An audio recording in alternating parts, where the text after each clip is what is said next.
Level up your LA Kings experience with the new Vivid Seats Elite Seats. All the on-ice Kings action with even more exclusive access. Enjoy great seats to the game along with premier dining inside the Lexus Club with all-you-can-eat food and non-alcoholic beverages. Plus, get a free Team LA Kings item and parking with your purchase. Score your Vivid Seats Elite Seats tickets today and earn rewards on each purchase from the only ticket company that rewards you for buying. Experience it live with Vivid Seats, the official partner of the LA Kings. You're listening to an LA Kings podcast. For more episodes of this and every other Kings program, visit lakings.com/podcast. You're listening to All the Kings Men, the official podcast of the LA Kings. Now, here's your host, Jesse Cohen. We are continuing with our player evaluation series. Joining me today once again, Daryl Evans. How are you doing today, Daryl? Absolutely wonderful, Jess. And from Bally Sports, Ed Egros. How are you doing today, Ed? I am peachy because I had peaches this morning. Oh, lucky you. Canned or fresh? Fresh. Straight from the produce section. I wasn't planning on talking about this, but now that we're talking about it, the skin of a peach gives me like goosebumps. I don't like it. Really? Yeah. Just the fuzz. It's just, it's I mean, it is different than most other foods. I don't like it. Daryl, how about you?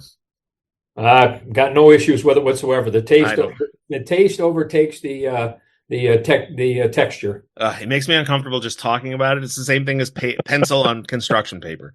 And now I've got chills up and down my spine. I'm not going to be comfortable for like 20 minutes. All right. I prefer nectarines. Anyway, we're talking about today bottom six forwards. And I texted both of you in advance because this conversation to me is always really difficult to have. And it makes me frustrated because I'm an easily frustrated person. But when I talk to people, I'm going to start way out of bounds and hopefully work my way back towards hockey. When I talk to people about movies, Ed and Daryl, I frequently find myself saying, oh yeah, that movie was terrible. Or, oh yeah, that movie was fantastic. And if people disagree with me, I frequently have to find myself saying, I'm judging them based on what I think the movie was trying to do. So if I see the movie Dude, Where's My Car? Which is an absolutely stupid movie, but it makes me laugh. And that's all it was ever trying to do, was be a stupid comedy. And I go, great, mission accomplished. But I would never sit there and try and tell you that Dude, Where's My Car is better than Little Miss Sunshine. But I can't stand Little Miss Sunshine because to me, Little Miss Sunshine is trying to do something much broader and much more ambitious. And for me, it failed miserably. So I'm not going to sit there and tell you that Dude, Where's My Car is a better movie, but I liked it more. It did its job more. So the reason I preface this conversation with all that is to talk about particularly fourth line forwards, defensive specialists. And we're going to start with Trevor Lewis because from my perspective, he's not being asked to play the same role as the top 9 or top 6 forwards, Daryl, right? He's brought in to slow the game down, maybe spell the top 9 players, maybe come, on the ice after a power play, slow the game down, low event hockey. He's not out there trying to be Connor McDavid, right? Correct. I think. Go ahead. Want me to take it from there? Yeah, please. Yeah, I think when you look at, you bring a guy like Trevor Lewis into the lineup, he's there for a couple of things that really jump to the forefront, and that's his experience, a veteran player, on a team that's got a lot of young players that is going to influence them in a lot of ways, both on and off the ice. I think last year at the beginning of the season, probably was not looking to be an every night player that they wouldn't use all the time, but one of those guys that's very dependable, very reliable. And I think at the beginning of the season, when they got off to the start, they did not only his line or the entire team. I think you kind of start looking at the numbers and you go, okay, this is a pace they can keep up all year. We knew that wasn't going to happen. It didn't even happen with the top 6 guys. So you can't expect it to happen, guys. But Trevor Lewis, he's a presence, the versatility to be able to play all 3 positions up front, penalty kill, a stabilizer. But I think as the Kings look to take that next step, they're probably going to look for a little bit more contribution from their role players. And that'll maybe separate them from where they were this year, the way the year finished, and being able to take that next step and get on to the next round. So, Ed, if we're trying to evaluate a role player like a Trevor Lewis, I can't remember, and apologies. I think it might have been Kent Wilson. I don't remember. Somebody in the stat community. And I asked them, we're just talking about defensive stats. Like, how do you measure it? And I just finally said, listen, is Corsi against per 60 just the simplest, most basic, most reliable, if I'm just going to one? And he said, yeah, basically that's what you're looking at. Mm-hmm. So, but that seems, I don't know, somehow unappealing. But if I'm looking for Trevor Lewis, I can find him out of all forwards that played at least 700 minutes, 54.54 Corsi against per 60. That's 71 out of 375 forwards. I feel like that's pretty good, especially for a guy that's his role, that's his job. What other metrics can we use to evaluate players in that role? Well, first off, I would agree with everything you're saying up to this point. When you are looking at a particular role, then yes, you have to be a little bit more creative when it comes to the stats that you're looking at, because a kind of one size fits all sort of thing, I think there's value when looking at that, comparing star players with each other and saying, okay, if your role is to be gaudy in this area, then yes, you better be gaudier than everybody else. But when it comes to Lewis, that really isn't the case. I think one way that you can evaluate just how good he is your basic ice time opportunities, right? So he's logging more ice time on the PK than any other forward. And if you look at, say, the Kings assist network, where you see who's on the ice simultaneously, he's working with Gavrikov and Doughty and Roy significantly in these situations. That has to matter for you to be on the ice in these critical situations, and for the overall penalty kill to be as good as it was this past season. Then to me, you have to give him his flowers in that respect. And in terms of two words that really stand out in terms of the evaluation process, of course, we talked about experience. Of course, someone of his age, you're going to use the word experience, which makes sense. But energy is another one that I think really describes him well. Top skating speed this past season was 22.82 miles per hour. That's in the 78th percentile. He's still got it. He's still bringing energy to whatever his role is supposed to be. Now, you look at all situations, he's blocking 3.9 shots per 60 minutes, which led all Kings forwards. 36.9% of his share of expected goals come from rebound shots. And to me, a lot of that is explosiveness. He's coming in and being asked to, mop up some things. Maybe it's low event hockey, but when the opportunity does present itself for him to try and, tip something home, or at least continue to put some pressure against an opposing goalie, he's able to do that. It's also one of the reasons why the Kings have a 93.5% save rate when he's on the ice. That's second highest among those who played more than 20 games. So he's forcing opponents to take low danger shots, forcing more dump-ins, those kinds of things. And he spends a lot of time in the neutral zone, which is sort of his role. That's where he's supposed to camp. So I look at all of this and say, okay, it's very easy for us to point to, what the scouting report says and what he's supposed to be doing. But the fact that he does it at a pretty solid level, that's why he is an important part of what the Kings were trying to do last year. So I want to ask two real quick questions when it comes to statistics. So goaltenders, we've established, are voodoo. And, you talk to a lot of people. I think Glenn Murray has said it a number of times. A number of different executives and coaches over the years have said, if the goalie stops the puck, I'm happy, right? Let the goalie coach worry about how it's done and how frequently it's done and in what scenarios. As long as he stops the puck, it's good. For me, when I'm looking at a player like Trevor Lewis, one of the things I immediately go to was, well, how many goals are scored when he's on the ice? And again, I mentioned the 700 minutes. I just sort of plucked it arbitrarily because Lewis played 792. Of the 370 players, whatever I mentioned, that played that many minutes, he's 16th in goals against 60. Like, when he's on the ice, they don't get scored on. I don't know what else I want from my fourth liner. And then I'm looking at, this is the second issue, is the issue of representing things in terms of percentages. And then people assuming that a higher percentage is automatically superior to a slightly smaller percentage. So I'm looking at Alexander Barkov, right, who's obviously a much better player than Trevor Lewis. He's a 58.43 Corsi for and against percentage. But his numbers are huge, right? He's on the ice. His line generates a ton more shooting opportunities than Trevor Lewis's does. And he sees fewer, but he's probably in the attacking zone by a wide margin, right? Like the expectations of what he's out there to do, as you said, he's got to be spectacular. He's got to be generating offense. It just seems crazy to me when I frequently see comparisons of Trevor Lewis to second line wingers or top line. I mean, I don't know, Daryl, maybe I'm overreacting to this, but it just seems crazy to me. Well, it is, because I think the value of Trevor Lewis is most appreciated and respected by his teammates and then the peers that he plays against. If they were expecting Trevor Lewis to go out and get 20 or 30 goals, he'd be on the power play. It's his job to be out there and neutralize the opposition. As long as they don't give up momentum in a game and settle things down when the opportunity comes, be it you want to see a little bit more offense come from it. And I think that's more upon the guys that he's surrounded with as opposed to Trevor. Trevor has never been a high output guy with regards to goals and points. Never did that in the NHL. So to expect him to do at the end of his career, it's crazy.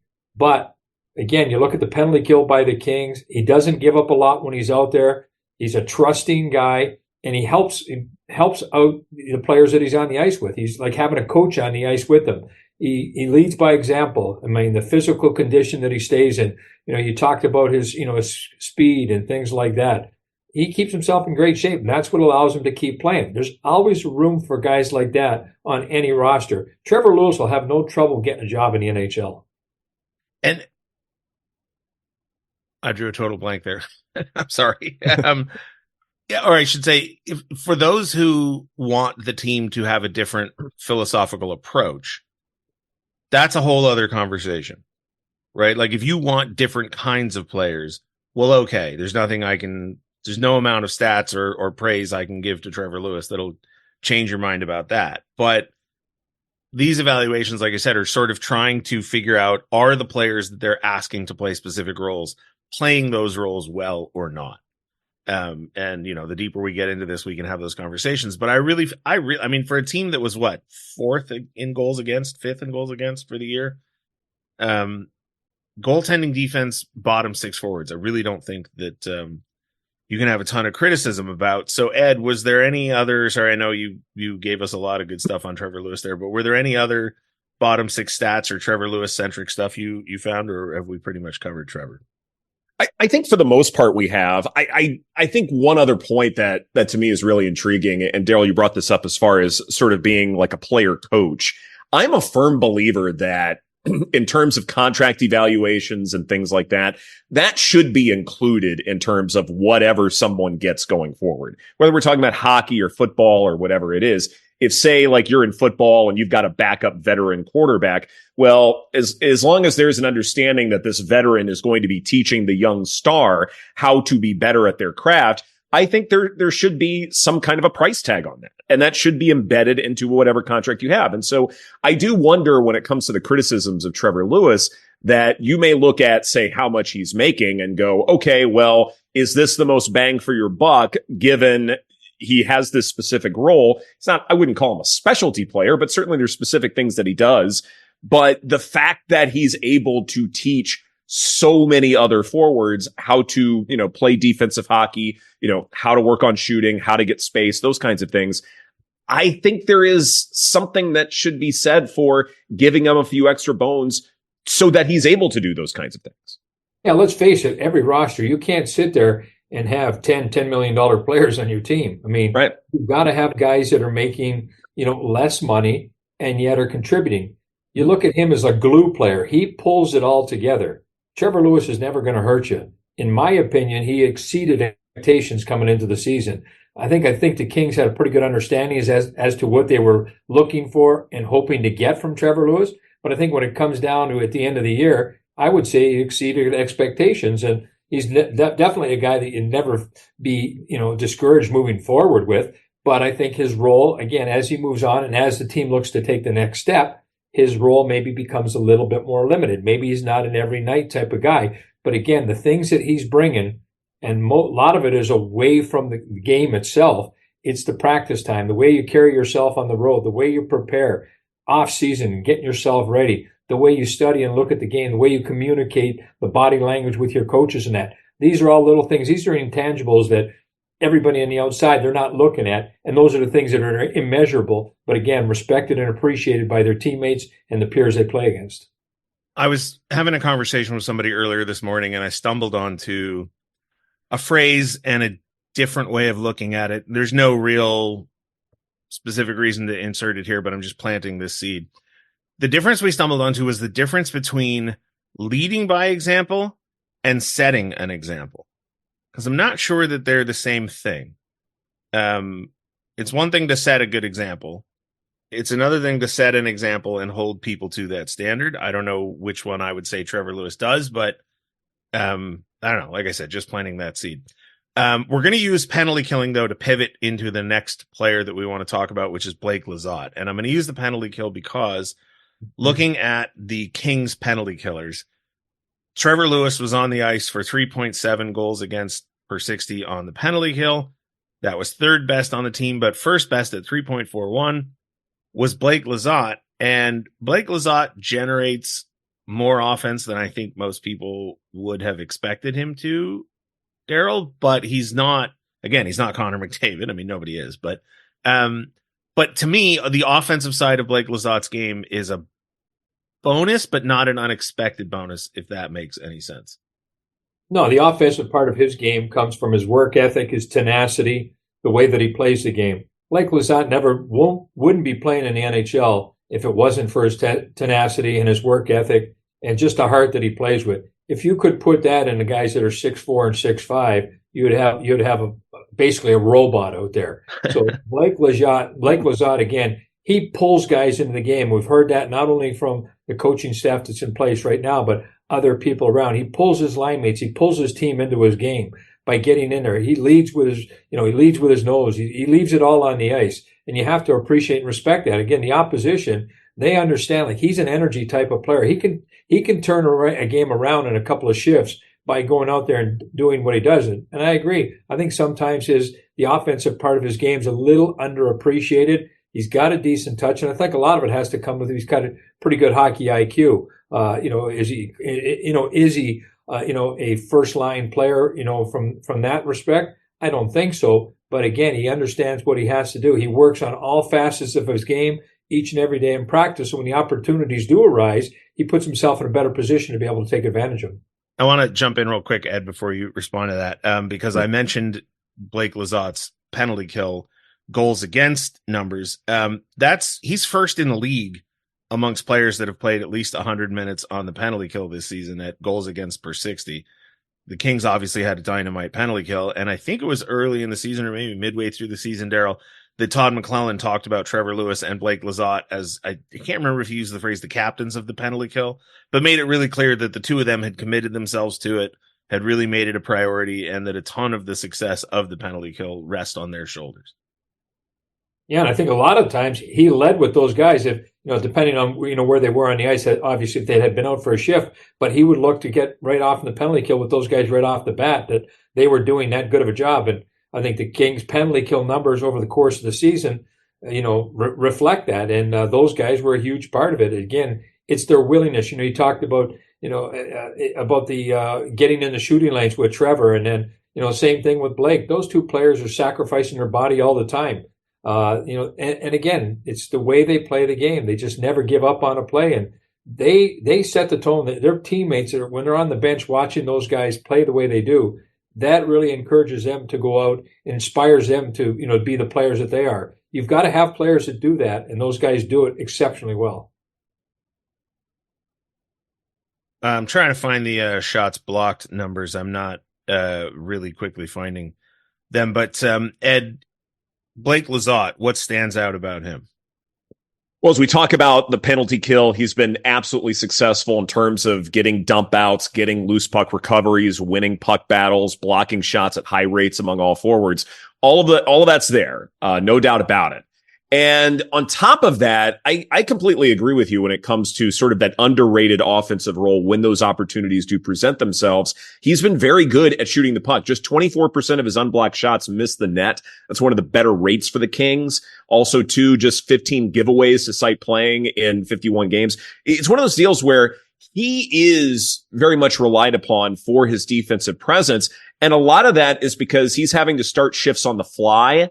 And that's an incredibly high rate for, him, just about anybody, 64.7%. He's covering 9.62 miles of distance per 60 minutes. Much of that is happening at even strength. And so he's someone who's able to get from point A to point B relatively quickly. And he knows how to get around, weave through traffic, all of that stuff.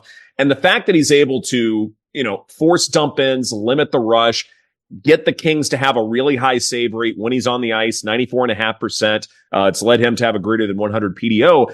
I look at this and say, I think, when you're out there on the ice at even strength, yes, that's great. Defensive forward. But I also wonder, too, when you have a guy like that on your roster, then I got to think that helps everybody else when it comes to your 5-on-5 hockey in that, okay, if I get called for something, if I am a little bit too aggressive, then we are not going to be penalized as a team nearly as much because I know I've got guys who are going to be able to kill off the penalty and, keep things as aggressive as possible and also sort of save the wear and tear from the guys throughout the course of a hockey game. So it is something where when you're talking about leading by example versus setting an example, if aggressive defensive hockey is the name of the game, then maybe it's not so much what Lizotte does directly, but indirectly you can rely on him to where I can play a better brand of defensive hockey when I'm out there 5-on-5. It's way overly simplistic, but two of the metrics that metrics is not the right word. Two of the ways that I choose players that I like is how many times I find myself saying out loud while I'm watching them, "Oh, nice play." Like, that's it. If I say, "Oh, nice play," and I look for the number and I start seeing the same number over and over and over again, I go, "Oh, okay. I like that guy." And Blake Lizotte was one of those guys. He came in undrafted. Nobody really knew what to expect. Not a lot based on his frame. And the more he played, the more you found yourself saying, "Oh, nice play." Like, "Oh, nice play. Oh, nice play." And also, when he's on the ice, and Daryl, you tell me if this seems like a crazy way to observe the game, but when he's on the ice, it feels to me like the puck is always going the right direction. Even if he's getting knocked down or losing it, it's going the right way. And then he pops back up and it's going the right way again. I don't know if there's a way to measure the puck is always going the right way. I guess Corsi is supposedly that, but I don't know. Am I just being, too simple about it? Yeah, I mean, I think it goes back to the peach and the nectarine. No, I'm just Of course it does. No, I think you're, real, you're pretty correct on that because when he's doing things, he plays an unselfish game. We all know that. So he is always on the right side of the puck. Very seldom you see him cheat the game in any way. And if it is, there's no malicious intent in doing so. He's doing something that he thinks is going to help the team at that particular time. It's the communication that he has with his line mates, with the defense that are on the ice, and his willingness to basically do whatever it takes to put the team in a better position. Guys like that, they have a knack. And again, this didn't just happen when he became a pro. This is something he's had to do his entire life. He was never one of the biggest players on his team. So he played with tenacity. He played with his heart. He leaves everything on the ice. And that's why he is where he is today. And that'll never change. And that's what his teammates love about him. And that's what the coaches love about him. You know exactly what you're going to get. He's very predictable. And, you can bet when you're on the ice, as I said, he pulls guys into the game. So the guys that are out there, the way that he performs, he holds his teammates and line mates accountable when he's out there. I want to talk about the notion of pulling players into the game because one of the criticisms that I've seen and heard about Blake Lizotte over the years, and there's an immediate counter, and I happen to subscribe to the counter, but I understand why people would bring it up in the first place. And that is he is knocked down a lot. Now, if a player is knocked down a lot, but immediately gets up every time like he does, or fights through the check or ducks the check, whatever it may be, I would imagine if you're on the bench and you see a guy constantly doing that, that's got to fire you up, right? As much as it may annoy some, sorry, Dad, but it annoys my dad to no end, and he constantly complains about it, and we disagree about it because I think it's great. He doesn't, but it's got to have a different impact on your teammates, right? Like that's got to inspire you. Talk about leading by example. Yeah, I think it inspires your teammates, and I think it frustrates the opposition because when one of your players delivers a check that you figure that's going to put the guy down and out, or it's going to maybe take away a little bit of his tenacity, and when he gets right back up and comes back at you, there's a little bit of a message going both ways. He fires his team up, and the other team goes like, "Wow, this guy just never gives up on the play." So it's a double-edged sword out there, and it has an impact in both regards. And you can never have enough of those guys. And sometimes we see it more in a smaller stature player. And so many coaches, general managers over time have said, if you could put that tenacity in the guys that are 6'4", 6'5", you would have unbelievable hockey players. But those are the gifts that those guys are given. Guys are a little bit smaller. You have to make up with things with your heart and your tenacity. Ed, any final Blake Lizotte numbers before we move on to the next player? No, I think we're good. All right. So next player is Carl Grundstrom. And Carl Grundstrom is a bit of a mystery to me. I suspect he's a bit of a mystery to a lot of people. Because the best version of Carl Grundstrom he kind of reminds me a little bit of Kyle Clifford. Kyle Clifford was drafted in the second round. I think the expectation was top 6 player. He wound up being a bottom 6 player. But Carl Grundstrom, the best version of Carl Grundstrom, I feel like is a second line winger, Daryl. I feel like he's a 20 to 30 goal scorer who goes in the corners and hits people, goes to the front of the net. I don't have a real great comp off the top of my head. But for whatever reason, and I don't always necessarily think it is Carl Grundstrom's fault, he has not become that player yet. And he's sort of, it's not his fault. I always feel like it's damning him with faint praise when people talk about how he's the most physical player on the team, because he's not exactly feared around the league for his physicality. So the fact that he's known as the most physical player on the team, or the player on the team that has the most physical game, it's not like a really high bar from my perspective. But I mean, in your mind, Daryl, what is the best version of Carl Grundstrom? I think the best version of him is he's a third line player. I've never seen him as a top 6 player. I think there's been times when I've been, surprised at the skill that he has, and I still think he's got some great skill. But I think on a good team, on a Stanley Cup competing team, he's in your bottom 6. And now he's a guy that probably can jump up if you have injuries or penalty situations in games that he can step up. The physical play, he's always out there. Like to see it be a little bit more punishing. I think one thing that consistently has come up over his career has been his consistency. There'd be nights you see him out there, maybe a little bit more with a physical edge, a little bite to his game, separates the opposition from the puck, and then he comes up with some great shots, but we don't see enough of that, and that prevents him from getting to that next level. We've seen spurts that at certain times of the year, even like this year, things were going really well, whether it be an injury or maybe his line mates get, something happens to them, and then he gets derailed for a little bit. He has a little bit of trouble getting back on track, but like to see just a little bit more edge in his game. I know the physicality is there, the heaviness, but a little bit more punishing with regards to the hitting part of it.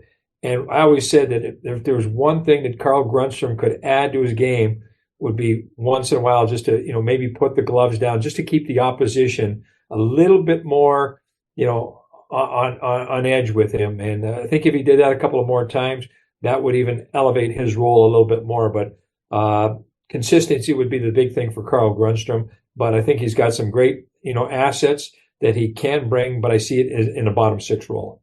He's played 50 games this year. He had 8 goals, 4 assists, 12 points, 12 penalty minutes, -2. And he doesn't really penalty kill, Ed. So he's a 4th liner, or at least a bottom 6 player, but he doesn't have as clearly defined a role as Trevor Lewis or Blake Lizotte, which is why, he's not in the lineup as consistently, I would imagine. But what do the numbers tell us about Carl Grundstrom? There's one stat that really stands out, and I want to follow that up with a question because as we talk about aggressiveness, I wonder if maybe there's sort of an alternative way to look at why maybe it's not there. The stat that really stands out to me involving Grundstrom is he skates around a lot. He covers a lot of ice.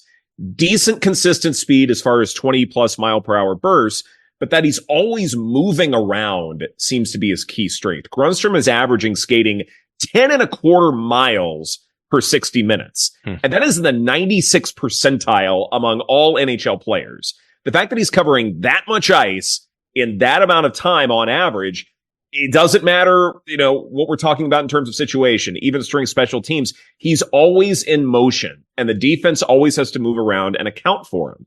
And I wonder, as we talk about his aggressiveness, if part of the issue is maybe anticipation more than anything else. Is it he needs to be tougher? He needs to inflict more pain? Or is it that maybe there's a sense of feel as far as, what the opposition is trying to do, as far as trying to affect what he's doing, if say he's handling the puck, or he's trying to, keep someone from, screening out, blocking, whatever the case may be. Either side of the rink, I do wonder if maybe that sort of intuitive nature of knowing where the puck is going to go, maybe that's the skill set that maybe is sort of preventing him from being as aggressive as he can be. Yeah, I think when you look at him, like he's had some real good stints. I remember, when he was on the ice with whether it was Lemieux or even Blake Lizotte, and they've got on some really good runs. He gets pulled into the game, and when he's playing with that little bit of an edge, and the guys around him are playing that same style, he does have a tenacity. I think when you talk about the mileage that he's covering per 60, you're right. He's always in motion out there, but too much of it seems to be around the perimeter. When he gets himself inside the dots and where that play is down below the goal line, and that's where that contact's making, then that is what he needs to bring to the team, and the team becomes better when he's doing that. When it comes to aggression, Ed, you sort of triggered a thought that I've had before, and it's not just Grundstrom, it's a couple guys in the Kings organization, and I've often wondered whether or not it's as positive an attribute as members of the coaching staff or front office have said. And Grundstrom's probably the league or the team leader in this category, and that is the organization will praise him for his patience and praise him for being ready to step back into the lineup or jump over the boards when called upon. But Carl Grundstrom, Jared Anderson-Dolan, Jacob Mufurari, Tobias Bjornfoot, there's a handful of guys who, for whatever reasons, don't see a lot of ice time. But they are praised, probably with good intentions by the organization for their willingness to play that role of not a regular contributor. But I wonder if maybe you want players who won't be that comfortable in that role. Maybe players who will agitate for more ice time or who won't be happy to sit on the bench for, tens of games at a time. I don't remember when Jared Anderson-Dolan finally got into the lineup this year, Daryl, but I know in past years it took him quite a while. And so you go, okay, it is great that he's a good teammate, and it is probably better for locker room cohesion to not have guys rattling the cages and MFing the coach up and down the hallway, when they're unhappy with their ice time. But when it comes to that aggression, maybe the two are linked in some way. I don't know, Daryl. Maybe I'm overshooting this. Well, I think, with players like that, that are trying to get themselves an established role, the responsibility of the player. And again, coaches really do appreciate it. I mean, Jared Anderson-Dolan, he worked, tirelessly in practice to elevate his game. And unfortunately, when the games came around, whether it was he didn't get enough ice time or being in that role for a consistent amount of period of time, he never got to be the player that he would like to have been with the Kings. And I think that's kind of a little bit with Carl as well. So with players like that are in and out of the lineup, and the Kings have, a number of guys that kind of fit that same mold, there's got to be a defining thing that you bring to the table. For Carl Grundstrom, I think it can be that physicality. Just if he was just a little nastier, on the ice, just had a little bit more edge. That's an element that the Kings could really use. Even Jared Anderson-Dolan, he didn't do anything badly, but let's just take faceoffs. Had he excelled in the faceoff circle, get that up to 56, 57%, Next thing you know, maybe he's got a role as a penalty killer, and then once you establish yourself that you've got a little bit of a role, then you grow the rest of your game, trying to be real good at everything. And, a lot of guys, when you get drafted in the NHL, or you come from college, sign as a free agent, wherever it may be, most guys have had an offensive responsibility on the teams that they've played for. Nobody grows up 7 years old saying, I'm going to be the best checker in the NHL. I'm going to go out there and I'm going to do that. They aspire to be the big names, the Gretzkys, the Lemieux, the Andrei Kopitars, Drew Doughty's. A lot of kids didn't grow up and say, I want to be Bob Gainey, Sure. But when you get to that point, a lot of guys get put into a role. So now it's a matter of identifying that role, working with the coaching staff, the development team. How can you perfect that role that you can be the best on your team to be able to earn that element of ice when the game comes up? It's funny. I can't remember where I heard this. I think it was Jim Hiller talking to Jeff Merrick last week. I could be wrong. But they were talking about that idea that nobody grows up looking to be a bottom six checker. And also nobody that got to the league based on their defensive game is going to then suddenly blossom into an offensive powerhouse. Whereas tons of times you'll have guys that were huge scorers and juniors get to the NHL and realize the only way they're sticking around is to develop that half of their game. But just one real quick thought on Jared Anderson-Dolan, Daryl, to your point about Carl Grundstrom dropping the gloves once in a while. I used to joke that if Jared Anderson-Dolan wanted to become a fan favorite and secure a spot on the lineup every night, just reach back and punch somebody every game, or bite somebody. I don't know. Ed, any final Carl Grundstrom thoughts before we move on to the real mystery? Pretend that the opposer is a peach. Yeah, Bite into it. That's how you do it. You guys are making it worse. That's fair. But that's the thing is, the fact that he's covering so much ground, it does lead to good things some of the time. Fourth in the Kings in rush chances per game at 0.52. He's been great with tips and deflections. And he's also been a pretty good shooter. Now, granted, you look at Money Puck, for instance, shooting talent above average. It belongs to Kempe and Kopitar, but Grundstrom is right there at 4.3%. And he, will shoot from different parts of the ice. And so definitely, I think what makes him, certainly a worthwhile contributor is that sort of unpredictability. And again, I just go back to this notion of where is the anticipation? Where is the intuition of what everybody else is going to do? I do think that, if he really can build some chemistry in terms of his role as being more aggressive, occasionally shooting, certainly using his speed to his advantage.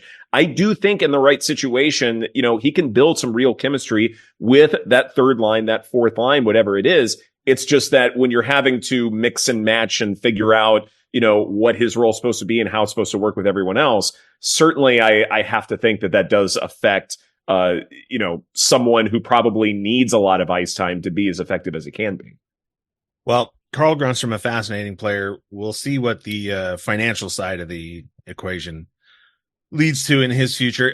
We're going to move on to the next player, and this one we're going to have to be real delicate about because we're talking about Arthur Kaliyev. And we're going to have to be real delicate about it because it was pretty clear at some point in the season, Daryl, that the organization was not interested in playing him a ton of minutes. And when coaches or front office staff were asked about it, the answers were usually pretty short and pretty clear.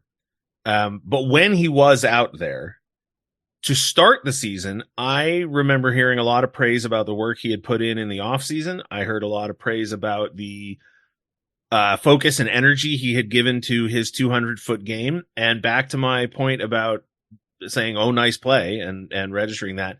In my mind, I can think of at least 2 or 3 times in the first 20 games where I thought Arthur Kaliyev came back and made a really solid defensive play. His offense was not as potent as it has been in recent seasons. I think there are plenty of arguments to be made about why that is or how it might have been assisted. But Daryl, he played 51 games, 7 goals, 8 assists, 15 points. Do you remember the start of the season the same way I do when it comes to Arthur Kaliyev as far as that commitment he made to the other side of the ice?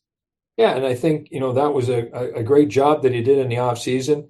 I think it was really identified early on the things that he needed to work on picking up a half a step He's never going to be, lightning fast out there, but that half a step getting to lose 50-50 pucks would really help out.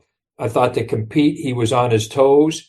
He led with his nose. He was in there instead of seeing his chest and his shoulders pulled back and reaching, trying to get pucks. He was in there like you see Blake Lizotte every time, just on his toes, getting in there. I think from the offensive decline, he became a very predictable player. Arthur Kaliyev, we all know, can shoot the puck very well. But when all you can do is shoot the puck, it's easy to defend against. I always use the analogy with Martin Firk. Nobody shot the puck harder than he has, and he can't find himself a job in the NHL. So you've got to be able to play a rounded game. And that's one thing that Arthur did at the beginning of the year. He played more of a complete 200-foot game. Came back. He was tracking plays on the back check, was winning some of those board battles. He has got to be a player that has his feet moving. Now, if he would have taken that same approach, even when out of the lineup that a Jared Anderson-Dolan had, and even guys like Carl Grundstrom in practice, then the opportunity when the game come, he would have been prepared for it.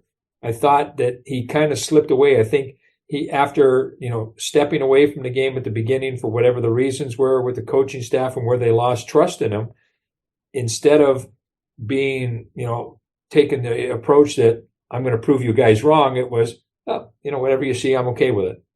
And I think he was too content as opposed to proving them wrong.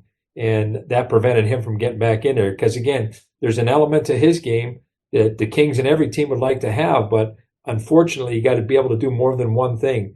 And, even watching, Arthur in practice, we'd sit there and watch him. He'd work with the development guys from time to time, and it would go in and out. You'd see him. He'd be down over the top of the puck, hitting the net. And then there'd be other times in practice, we'd watch him for 10, 12 shots, and he'd miss the net 10, 12 times, and it wouldn't bother him. Like, those are the things that you want to see a player take that onus upon himself and say, I'm not going to do that regardless. I'm going to hit the net every time. And I just didn't see it from Arthur. And it was unfortunate because I think the Kings could have used what he could have brought offensively with his shot. Ed, before we jump into any Kaliyev numbers, I'm going to repeat this because I've repeated it before. And I understand that it's really difficult to be on top of every press release, media availability, piece of information that an NHL club puts out. It's one of the reasons that I laugh and roll my eyes when I see the end of year voting, because it's like, I know how hard it is to follow one team. And then you have these people saying they know who's best at anything out of 32 teams. And I just go, all right, I guess so. But there was a post-game availability in January where Todd McClellan was asked directly about Arthur Kaliyev, and Daryl, to your point, I think the phrase he used was that Arthur had to want to fit with the team or had to do a better job of fitting with the team. And he listed a couple of other things. And then he wrapped it up by saying, when that happens, he'll get more ice time. So whatever the issues were, it was not necessarily about, or I would argue not at all about, what he was doing during those 60 minutes of an NHL game. Wherever the issue occurred, it was clearly before the whistles or after the whistles. And so when I see people constantly say, oh, it's a mystery and what are they doing? And I don't know, they're not always going to tell you what's going on for various. It's the same thing as an injury, right? They're going to tell you who's injured so that they can go out in there and get injured. But they'll leave breadcrumbs, or as I always say, a chalk outline of what's going on. And I understand it's really difficult to pay attention to everything, to listen to every podcast and every interview and every media availability. And Daryl, when you go to the draft and interview the new draft picks, like it's a lot of stuff. So I get it, but the chalk outline is there, is what I'm saying. So having said all that, Ed, what do the numbers tell us about Arthur Kaliyev? Yes. That being said, certainly, yes, what he did in his playing time was important and impactful. Third highest relative Corsi 4% at even strength, 3.9, highest Corsi 4 rate, 58%. More specifically, 43 cycle chances that he generated. That's one of the better marks on the team, especially when you consider that this is something that I'm sure the Kings will focus on in the offseason, is creating more cycle chances. How are you able to do that with the personnel you have? Who do you need in terms of making cycle chances an impactful part of your offense? But look, he was fifth in cycle chances per game for the Kings at 0.84. And certainly while he might be a streaky shooter in his young career, at the same time, there's certainly a lot to like in terms of what he can do on the ice. So in terms of preparation and practice, yes, all of these things make perfect sense to me. But at the same time, this isn't someone who's completely washed and, will never be in the league again. I mean, certainly, Kaliyev does bring a lot to the table. And, I think even the way, Kings coaches and fans have talked about him, all make a lot of sense. This guy, probably hasn't reached his fullest potential yet. And that's something to certainly keep in mind in terms of evaluating him. Yeah, and I think that you make a really good point there with regards to him. Yeah, he hasn't reached his potential, but I think he has to be the one that understands where he's at, and he has to understand that he's the one that can make the difference. You would hope that, when a season gets closed, especially when it's not a year when you go out and you hoist the Stanley Cup, that, coaches, management, everybody kind of cleans the slate again and says, okay, where are we, we're going to start from scratch again. Very similar to what they're going to do with a guy like Dubois, who, they didn't like the year that he had, neither did, Dubois. But you would hope now when this next season starts, same thing with Kaliyev, that maybe he can take the same approach he did 12 months ago, do what he did in the off season, but be prepared to do it for the next 12 months instead of just 2 months. The LA Kings, and I imagine other franchises, use 200 games in the NHL as the sort of make it or break it mark on a draft pick, right? When they talk about, there's 60% chance that a first round draft pick plays 200 games or whatever it is. I don't know why it's 200 games. It seems somewhat arbitrary a number to me because it's, well, I guess 2.5 seasons, which is, whatever. But Arthur Kaliyev is 188 games. So he's very close to 200 games, 71 points in those 188 games, but he's almost 23 years old, which is not old, but it's also not young. But Ed, one of the things that sort of made us chuckle all year long at the LA Kings business side of the operation was that Arthur Kaliyev's Corsi for is 57.69, which leads the Kings among players with any kind of serious playing time. Right. But I mean, he's not like Kevin Fiala got a Selke vote this year, which is insane.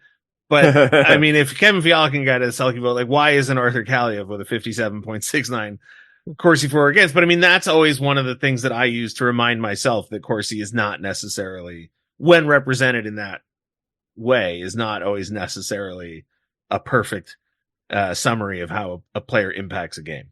Absolutely. And it goes back to two things that I think we've talked about already. One is sample size. You need to have enough minutes, enough games, all of that stuff to make sure that you're comparing apples to apples. But also, two, when you're looking at Corsi, Fenwick, those kinds of things, to me, they are much more impactful when you are determining who the stars really are. If you are comparing, Connor McDavid with just about anybody else, then yes, I think it's a great metric to use. You get a lot of, power out of that. But the conversation that I think we're having involves roles, what someone is doing, and if they can do it really well, and what the trajectory is supposed to be. And sometimes when it comes to trajectories, yes, when you're dealing with, Kaliyev, who is quite young, sometimes there's still some room for growth. But at the same time, when I've studied other sports and I've looked at other situations, 2.5 seasons to 3 years, that's about right. For the most part, you have a pretty good idea of what you have in a young player, and they're not going to be completely polished after 2.5 to 3 seasons, but you have a good enough idea of what the trajectory is supposed to be. It's defined enough to where you're seeing the habits, the work ethic, all of that stuff, and you've got a good idea of what you have. And in that respect, sometimes that number is not going to be perfect in terms of landing right on 200. But in this case, I think we've got a pretty good idea of the type of player Kaliyev is. I feel like I should point out that he also leads the team in expected goals for percentage. So for whatever that's worth, there's definitely a good player in there. And hopefully for him and for the Kings, he finds it in LA. We're going to wrap up by talking about Alex Laferriere. And Daryl, I like Alex Laferriere just fine. He seems like a real smart. I mean, obviously he's a smart kid. He went to Harvard, or some school in Boston, as he would say. But Daryl, I gotta tell you, I never understood why Jim Fox loved him so much. I think he's, like I said, I think he's a great story. I think he's a good kid. I don't have any complaints about the way he plays the game, but the amount of love that he got early in the season from you guys on the broadcast, and like I said, Jim in particular was very fun. Jim had to rein himself back in. He kept saying, like, the way I'm talking about him, you'd think he was Gordie Howe. But this is your chance. Go ahead. I won't push back at all. What is so great about, or I shouldn't say what is so great, because that implies that I don't think there's anything great about him. What is it about Alex Laferriere that gets the Kings front office so excited? You want me to go first? Okay. Yeah. Well, I think, I mean, I'll bring it out, make it real clear. Jim is Alex's agent. So, yeah, all right. Well, there you go. That's it. No, Yes. I could see where Jim was seeing. There were a lot of good things in his game, and I think a lot of it is the work ethic. I mean, we saw, at the beginning of the year, again, having been a college player, we saw, some dips in his game as the year went on because he hadn't had the big sample size and the fatigue set in, both the mental, the physical, the lifestyle, the travel. But one thing that you get from him is the work ethic and everything that he tries to do out there. And you also look at the players that he plays with and talk to those guys. They love playing with him because he's predictable to a fault. They know exactly where he's going to be, very trustworthy. And, let's face it, he lost battles because he wasn't strong enough, but those are things that he'll continue to work on. So I think from that standpoint, that's where a guy like Jim, the coaching staff, even myself, you'd have to appreciate his game. There are some flaws in his game, of course. But again, nothing malicious or selfish, not trying to do anything as an individual. And I think he showed us spurts that he's got a lot of promise moving forward. And I think that was one of the real bright spots for the Kings. And that opportunity wouldn't probably have come about. He probably would have been in the American Hockey League most of the year had Victor Arvidsson started at the beginning of the season. So he saw a little bit of an opening there. And to his credit, he took advantage of it. And I respect him for that. One of the things that we heard a lot about him was that he plays the game, quote unquote, the right way. And that is a phrase that I think it's easy to assume you know what it means, but I'm going to ask you to do the harder job, which is to define what it actually means to play the right way. Well, again, being the type of player that is trusted by his, first of all, his teammates, then the coaching staff, to be able to be put out in situations, staying on the right side of the puck, playing an unselfish game, always putting the team first in the decisions that he makes, both physically and mentally. You don't see him taking, retaliation penalties, unnecessary things because he got mad at somebody. He always put the team forward. So I think he's got a good understanding as what it means to be part of a team and how to contribute. So he was making the right decisions, doing the right things. And I think because of the work ethic that he put in, both on and off the ice, the way he conducted himself, he gained that trust from his teammates, and they liked him. They liked playing with a guy like that, asking questions, not coming in, as a lot of young players do. They think that, okay, at college or in junior, I was a star. I can do this, I can do that. I think he showed the utmost respect for the players that he was on the ice with and played with on his team, that, that's what embraces them, to teach this kid, make him a student and make him the best player that he can. So I saw great growth in his game. And another thing that played to his favor, he's a right-handed shot. Kings don't have a lot of that. With Arvidsson out, you look at the Kings' top six. I mean, there wasn't a right-handed shot in that part of the lineup. So I think he had a pretty good understanding. You'd see him out there with the development coaches and the coaches at the end of practice working on special parts of his game to kind of get to that next level. This is going to be a big summer for him to be able to grow. But I think when you look at his first trip around the circuit, he did a lot of good things. His eyes were open up and he learned a lot. So now it's going to be a responsibility to do what he can do in the offseason and then apply it when it comes to next year training camp.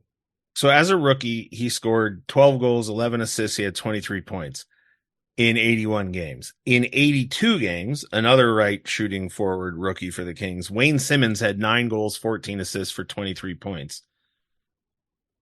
I don't think Alex Laferriere looks to be as tough as Wayne Simmonds, but he did get in a fight in his first game. Is there any, what is the career trajectory ceiling for Alex Laferriere? Where does he top out at? Well, I still think it's a little bit too early for that because we don't know exactly, where he's going to slot in. I think this year, maybe, coaching staff, Jim Hiller, they'll be able to find more of a permanent type of line for him so he can latch on, whether it be one guy with a centerman or with a winger that they can build some chemistry. He's shown that he has potential to put the puck in the net. And I think as what the Kings are looking for going into this next season, they're looking for those greasy goals, the goals in tight, creating more offense. And I think the elements that he brings are the things that the Kings are looking for, all those little intangibles. He'll go to the hard areas, the willingness to be able to put the gloves down, that first night when he got in that fight. That just goes to show you, like he got out of his comfort zone. And if he's willing to get out of his comfort zone and do the things that the Kings need from him, he's going to continue to keep getting more responsibility. Not be surprised to see him, again, being that he's a right-handed shot. Not sure what's going to happen with Arvidsson this year, but he'll start to see himself some power play time. And with the little things that he does, going to the net, getting those greasy goals, the tip-ins, the rebounds, sticking his nose in there. And I know he's working off ice, with Jeremy Clark and things like that, and how to defend himself and how to be, play a little bit of a tougher game. So when those, the opportunities in those battles present themselves, he can handle himself with more confidence out there. So I love the growth and the potential that he shows, but I think it's still going to be another year or two before we can identify exactly what to expect from him for moving forward. So another year or two would give him 2 or 3 seasons, Ed. You mentioned just then that 2 or 3 years is where you establish that baseline. So for a guy who's only played 1 year, 81 games, not even a full season, but very close, what do the limited numbers tell us about Alex Laferriere? Well, his biggest trait is that he is really fast. Really, really fast. Laferriere had 187 speed bursts of over 20 miles per hour per NHL Edge. 187 speed bursts of over 20 miles per hour. The average is 73. I'm just going to interrupt you real quick there. He doesn't strike me in my head. I don't think of him as a fast player. So that's always fascinating when I hear those Edge stats thrown out, because I go like, if you ask me who the fastest skaters on the Kings were, Alex Laferriere might be in the bottom third, not because I think of him as slow, but just because I don't think of him as fast. I think too, both Ed and Jess, I think when we're looking at fast, we're not talking about a lap around the rink or from one end to the other. It's that puck that's 10 feet away. Right. Those bursts that you talk about, Ed, I think you nail it. Is hit, first of all, the anticipation to get there, and then the willingness to get there. He's on his toes and he's ready to go all the time. Sorry to cut you off there, Ed. Well, and that's just it, though, is that when you have 187 bursts of 20 plus miles per hour, the average is 87, I believe. Yeah. So 73, actually. 187 speed bursts of over 20 miles per hour. The average is 73. He's in the 92nd percentile skating quickly and maintaining that speed of bursts. And my understanding is some of that speed really can't be taught. He naturally possesses these skills. So that matters a great deal. Certainly his top skating speed is quite good. And I think that goes to your point, Jess, when it comes to the idea that, okay, if you're talking about the fastest skaters, maybe it's not so much, your absolute top speed sprint, but it's more, do you have that burst and can you sustain it for as long as you need to create a high danger scoring opportunity? But still, his top skating speed is really good. And he's covering a lot of ice during penalty kills. So even in non-glamorous situations, Laferriere is really showing off his hustle, and it's translating into a lot of different ways. 17 forecheck chances ranked second on the Kings. 17 rebound chances. That ranks second on the Kings, trailing only Quentin Byfield in both of these stats. And so when we talk about some of the things that the Kings are going to focus on in terms of making this a more dynamic offense going forward, certainly Laferriere has already done some of the things that the Kings need to have in order for them to be successful. It's just amping it up. Getting more forecheck chances, finding more rebound opportunities, all that kind of stuff. And certainly those bursts are going to help a lot as far as that's concerned. He also, and this is not legitimate in any way, shape, or form, he also has shockingly blue eyes, which I have read might be better at seeing well in dim light. So I don't know. I don't know if that helps at all, but he likes peaches. That's huge. That is huge. I don't know why, but every time a player winds up having incredibly blue eyes, I notice it. And I feel like more hockey players have blue eyes than don't. Not all of them, obviously, but that's a different study for a different day. There are darkly lit rinks in the NHL that I gotta think this will help in terms of, that road advantage and sort of nullifying whatever. Well, and I mean, I've been at Toyota Sports Performance Center late and early, Daryl. I know you have too, and the lights are always on, but it's not exactly the brightest conditions anyway. Ed Egros, thank you so much for joining me as always. Thank you so much. Daryl Evans, thank you. Great conversation, guys. Appreciate it. And we'll join you again soon as we move further up the forward ranks in our player evaluations. Thanks for listening, Kings fans. We'll talk to you soon.